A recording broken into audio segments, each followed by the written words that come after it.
मेरे चैनल पर आप सभी का फिर से स्वागत है।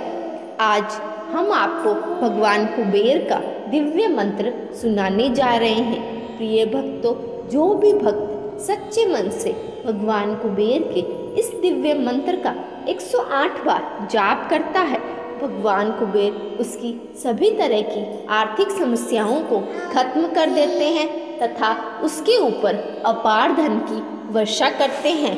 उसके घर में धन धान्य हो जाता है और कभी भी किसी भी प्रकार की कोई कमी नहीं आती है। तो चलिए जानते हैं भगवान कुबेर का वो दिव्य शक्तिशाली मंत्र। उससे पहले यदि आपने मेरी इस वीडियो को लाइक नहीं किया तो लाइक कर दे और चैनल पर नए हैं तो चैनल को जल्दी से जल्दी सब्सक्राइब कर दे। प्रिय भक्तों, ये बात कहने या सुनने की नहीं है, न मानो तो करके देखो। ये भगवान कुबेर का धन प्राप्ति का बहुत ही दिव्य मंत्र है। मंत्र: ओम श्री ह्रीं क्लीं श्री क्लीं वित्तेश्वराय नमः। ओम श्री ह्रीं क्लीं श्री क्लीं वित्तेश्वराय नमः। ओम श्री ह्रीं क्लीं श्री क्लीं वित्तेश्वराय नमः। ओम श्री ह्रीं क्लीं श्री क्लीं वित्तेश्वराय नमः। ओम श्री ह्रीं क्लीं श्री क्लीं वित्तेश्वराय नमः। ओम श्री ह्रीं क्लीं श्री क्लीं वित्तेश्वराय नमः।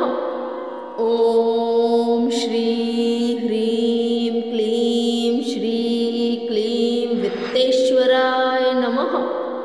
ओम श्री ह्रीं क्लीं श्री क्लीं वित्तेश्वराय नमः। ओम श्री ह्रीं क्लीं श्री क्लीं वित्तेश्वराय नमः। ओम श्री ह्रीं क्लीं श्री क्लीं वित्तेश्वराय नमः। ओम श्री ह्रीं क्लीं श्री क्लीं वित्तेश्वराय नमः।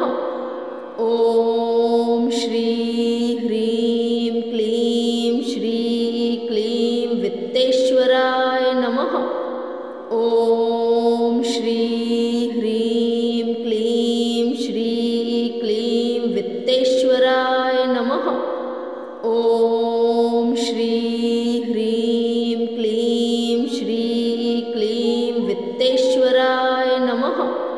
ओम श्री ह्रीं क्लीं श्री क्लीं वित्तेश्वराय नमः। ओम श्री ह्रीं क्लीं श्री क्लीं वित्तेश्वराय नमः। ओम श्री ह्रीं क्लीं श्री क्लीं वित्तेश्वराय नमः। ओम श्री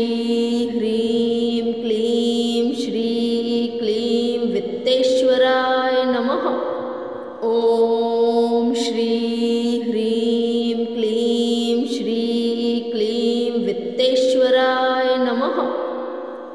ओम श्री ह्रीं क्लीं श्री क्लीं वित्तेश्वराय नमः। ओम श्री ह्रीं क्लीं श्री क्लीं वित्तेश्वराय नमः। ओम श्री ह्रीं क्लीं श्री क्लीं वित्तेश्वराय नमः। ओम श्री ह्रीं क्लीं श्री क्लीं वित्तेश्वराय नमः। ओम श्री ह्रीं क्लीं श्री क्लीं वित्तेश्वराय नमः। ओम श्री ह्रीं क्लीं श्री क्लीं वित्तेश्वराय नमः। ओम श्री ह्रीं क्लीं श्री क्लीं वित्तेश्वराय नमः। ओम श्री ह्रीं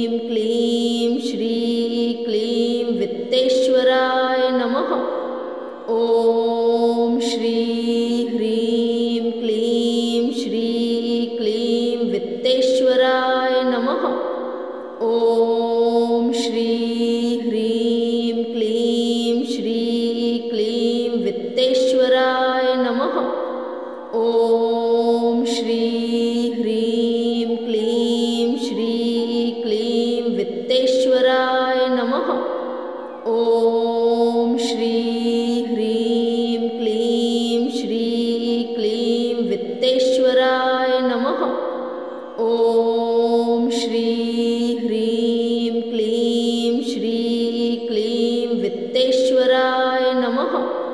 ॐ श्री ह्रीं क्लीं श्री क्लीं वित्तेश्वराय नमः। ॐ श्री ह्रीं क्लीं श्री क्लीं वित्तेश्वराय नमः। ॐ श्री ह्रीं क्लीं श्री क्लीं वित्तेश्वराय नमः। ॐ श्री ह्रीं क्लीं श्री क्लीं वित्तेश्वराय नमः। ॐ श्री ह्रीं क्लीं श्री क्लीं वित्तेश्वराय नमः। ॐ श्री ह्रीं क्लीं श्री क्लीं वित्तेश्वराय नमः। ॐ श्री ह्रीं क्लीं श्री क्लीं वित्तेश्वराय नमः। ॐ श्री ह्रीं क्लीं श्री क्लीं वित्तेश्वराय नमः। ॐ श्री ह्रीं क्लीं श्री क्लीं वित्तेश्वराय नमः। ॐ श्री ह्रीं क्लीं श्री क्लीं वित्तेश्वराय नमः। ॐ श्री ह्रीं क्लीं श्री क्लीं वित्तेश्वराय नमः। ॐ श्री ह्रीं क्लीं श्री क्लीं वित्तेश्वराय नमः। ॐ श्री ह्रीं क्लीं श्री क्लीं वित्तेश्वराय नमः।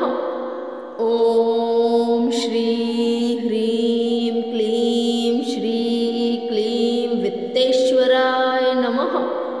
ॐ श्री ह्रीं क्लीं श्री क्लीं वित्तेश्वराय नमः। ॐ श्री ह्रीं क्लीं श्री क्लीं वित्तेश्वराय नमः। ॐ श्री ह्रीं क्लीं श्री क्लीं वित्तेश्वराय नमः। ॐ श्री ह्रीं क्लीं श्री क्लीं वित्तेश्वराय नमः। ॐ श्री ह्रीं क्लीं श्री क्लीं वित्तेश्वराय नमः। ॐ श्री ह्रीं क्लीं श्री क्लीं वित्तेश्वराय नमः। ॐ श्री ह्रीं क्लीं श्री क्लीं वित्तेश्वराय नमः। ॐ श्री ह्रीं क्लीं श्री क्लीं वित्तेश्वराय नमः। ॐ श्री ह्रीं क्लीं श्री क्लीं वित्तेश्वराय नमः। ॐ श्री ह्रीं क्लीं श्री क्लीं वित्तेश्वराय नमः। ॐ श्री ह्रीं क्लीं श्री क्लीं वित्तेश्वराय नमः। ॐ श्री ह्रीं क्लीं श्री क्लीं वित्तेश्वराय नमः।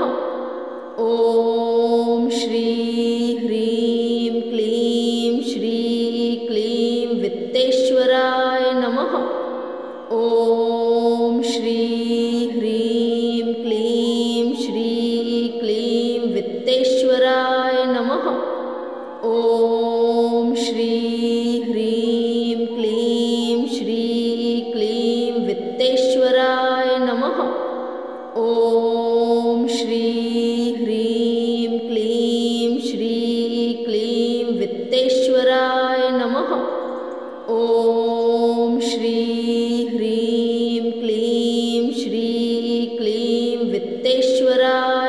नमः।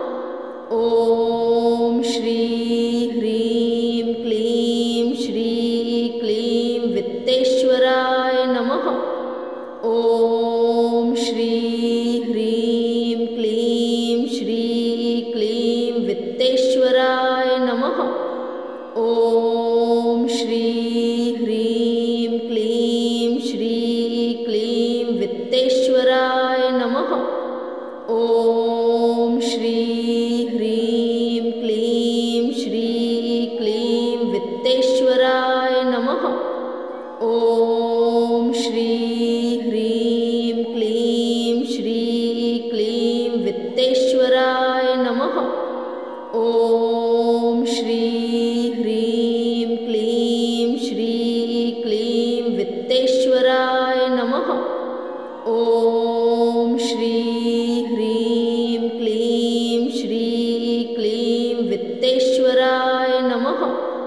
ॐ श्री ह्रीं क्लीं श्री क्लीं वित्तेश्वराय नमः। ॐ श्री ह्रीं क्लीं श्री क्लीं वित्तेश्वराय नमः। ॐ श्री ह्रीं क्लीं श्री क्लीं वित्तेश्वराय नमः। ॐ श्री ह्रीं क्लीं श्री क्लीं वित्तेश्वराय नमः। ॐ श्री ह्रीं क्लीं श्री क्लीं वित्तेश्वराय नमः। ॐ श्री ह्रीं क्लीं श्री क्लीं वित्तेश्वराय नमः। ॐ श्री ह्रीं क्लीं श्री क्लीं वित्तेश्वराय नमः। ॐ श्री ह्रीं क्लीं श्री क्लीं वित्तेश्वराय नमः। ॐ श्री ह्रीं क्लीं श्री क्लीं वित्तेश्वराय नमः। ॐ श्री ह्रीं क्लीं श्री क्लीं वित्तेश्वराय नमः। ॐ श्री ह्रीं क्लीं श्री क्लीं वित्तेश्वराय नमः। ॐ श्री ह्रीं क्लीं श्री क्लीं वित्तेश्वराय नमः। ॐ श्री ह्रीं क्लीं श्री क्लीं वित्तेश्वराय नमः। ॐ श्री ह्रीं क्लीं श्री क्लीं वित्तेश्वराय नमः। ॐ श्री ह्रीं क्लीं श्री क्लीं वित्तेश्वराय नमः। ॐ श्री ह्रीं क्लीं श्री क्लीं वित्तेश्वराय नमः। ॐ श्री ह्रीं क्लीं श्री क्लीं वित्तेश्वराय नमः। ॐ श्री ह्रीं क्लीं श्री क्लीं वित्तेश्वराय नमः। ॐ श्री ह्रीं क्लीं श्री क्लीं वित्तेश्वराय नमः। ॐ श्री ह्रीं क्लीं श्री क्लीं वित्तेश्वराय नमः। ॐ श्री ह्रीं क्लीं श्री क्लीं वित्तेश्वराय नमः। ॐ श्री ह्रीं क्लीं श्री क्लीं वित्तेश्वराय नमः। ॐ श्री ह्रीं क्लीं श्री क्लीं वित्तेश्वराय नमः। ॐ श्री ह्रीं क्लीं श्री क्लीं वित्तेश्वराय नमः। ॐ श्री ह्रीं क्लीं श्री क्लीं वित्तेश्वराय नमः। ॐ श्री ह्रीं क्लीं श्री क्लीं वित्तेश्वराय वित्तेश्वराय नमः। ॐ श्री ह्रीं क्लीं श्री क्लीं वित्तेश्वराय नमः। ॐ श्री ह्रीं क्लीं श्री क्लीं वित्तेश्वराय नमः। ॐ श्री ह्रीं क्लीं श्री क्लीं वित्तेश्वराय नमः। ॐ श्री ह्रीं क्लीं श्री क्लीं वित्तेश्वराय नमः। ॐ श्री ह्रीं क्लीं श्री क्लीं वित्तेश्वराय नमः। ॐ श्री ह्रीं क्लीं श्री क्लीं वित्तेश्वराय नमः। ॐ श्री ह्रीं क्लीं श्री क्लीं वित्तेश्वराय नमः। ॐ श्री ह्रीं क्लीं श्री क्लीं वित्तेश्वराय नमः। ॐ श्री ह्रीं क्लीं श्री क्लीं वित्तेश्वराय नमः। ॐ श्री ह्रीं क्लीं श्री क्लीं वित्तेश्वराय नमः। ॐ श्री ह्रीं क्लीं श्री क्लीं वित्तेश्वराय नमः। ॐ श्री ह्रीं क्लीं श्री क्लीं वित्तेश्वराय नमः। ॐ श्री ह्रीं क्लीं श्री क्लीं वित्तेश्वराय नमः। ॐ श्री ह्रीं क्लीं श्री क्लीं वित्तेश्वराय नमः। ॐ श्री ह्रीं क्लीं श्री क्लीं वित्तेश्वराय नमः। ॐ श्री ह्रीं क्लीं श्री क्लीं वित्तेश्वराय नमः। ॐ श्री ह्रीं क्लीं श्री क्लीं वित्तेश्वराय नमः। ॐ श्री ह्रीं क्लीं श्री क्लीं वित्तेश्वराय नमः। ॐ श्री ह्रीं क्लीं श्री क्लीं वित्तेश्वराय नमः। ॐ श्री ह्रीं क्लीं श्री क्लीं वित्तेश्वराय नमः। ॐ श्री ह्रीं क्लीं श्री क्लीं वित्तेश्वराय नमः। ॐ श्री ह्रीं क्लीं श्री क्लीं वित्तेश्वराय नमः। ॐ श्री ह्रीं क्लीं श्री क्लीं वित्तेश्वराय नमः। ॐ श्री ह्रीं क्लीं श्री क्लीं वित्तेश्वराय नमः। ॐ श्री ह्रीं क्लीं श्री क्लीं वित्तेश्वराय नमः। ॐ श्री ह्रीं क्लीं श्री क्लीं वित्तेश्वराय नमः। ॐ श्री ह्रीं क्लीं श्री क्लीं वित्तेश्वराय नमः। ॐ श्री ह्रीं क्लीं श्री क्लीं वित्तेश्वराय नमः। ॐ श्री ह्रीं क्लीं श्री क्लीं वित्तेश्वराय नमः। ॐ श्री ह्रीं क्लीं श्री क्लीं वित्तेश्वराय नमः। ॐ श्री ह्रीं क्लीं श्री क्लीं वित्तेश्वराय नमः। ॐ श्री ह्रीं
श्री ह्रीं क्लीं श्री क्लीं वित्तेश्वराय नमः। ॐ श्री ह्रीं क्लीं श्री क्लीं वित्तेश्वराय नमः। ॐ श्री ह्रीं क्लीं श्री क्लीं वित्तेश्वराय नमः। ॐ श्री ह्रीं क्लीं श्री क्लीं वित्तेश्वराय नमः। ॐ श्री ह्रीं क्लीं श्री क्लीं वित्तेश्वराय नमः। ॐ श्री ह्रीं क्लीं श्री क्लीं वित्तेश्वराय नमः। ॐ श्री ह्रीं क्लीं श्री क्लीं वित्तेश्वराय नमः। ॐ